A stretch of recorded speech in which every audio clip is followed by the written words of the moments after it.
کہا آپ نے خود ہی تو فرمایا ہے جب بندہ قبر میں جاتا ہے قبر دباتی ہے. میرے نبی نے فرمایا عائشہ ہاں قبر دباتی ہے لیکن جب گناہ گار جاتا ہے قبر 70 گز لمبی ہو جاتی ہے چوڑی ہو جاتی ہے پھر دوڑ کر آتی ہے یوں بندے کی ایک جانب کی پسلیاں دوسری پسلیوں کے اندر گھس جاتی ہیں. ہاں دباتی ہے لیکن ہر ایک کے ساتھ یہی معاملہ نہیں ہوتا. آقا پھر دوسروں کے ساتھ کیا معاملہ ہوتا ہے؟ میرے نبی نے فرمایا یہ معاملہ تو ہے گناہگاروں کے لیے یہ تو ہے اللہ اور اس کے رسول کے غداروں کے لیے. آقا پھر جو اس کے تابعدار فرمانبردار ہیں ان کی زندگی جو اللہ اور اس کے رسول کے احکامات کی پابندی میں گزرتی ہے جب وہ قبر میں جاتے ہیں تو ان کے ساتھ کیا معاملہ ہوتا ہے؟ میرے نبی نے فرمایا عائشہ سنو جب بندہ مومن کو قبر میں رکھا جاتا ہے قبر اسے بھی دباتی ہے. حضرت عائشہ صدیقہ کی آنکھوں میں آنسو آ گئے. عرض کی یا پھر وہی بات کر دیا آپ نے قبر دباتی ہے جو بھی قبر میں جاتا ہے. فرمایا ہاں عائشہ قبر کی دبانے میں بھی فرق ہے.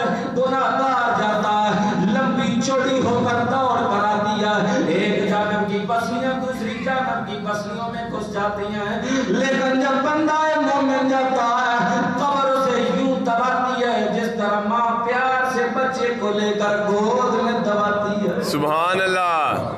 یہی معاملہ ہے. اللہ کی قسم ہم نے قرآن پڑھنا چھوڑ دیا نماز پڑھنا چھوڑ دی دن رات جھوٹ کے دھندے میں پڑ گئے شاید اس لیے کہ ہم نے مرنا نہیں شاید اس لیے کہ ہم نے جنازے پڑھنے ہیں کبھی ہمارا جنازہ نہیں پڑھا جائے گا.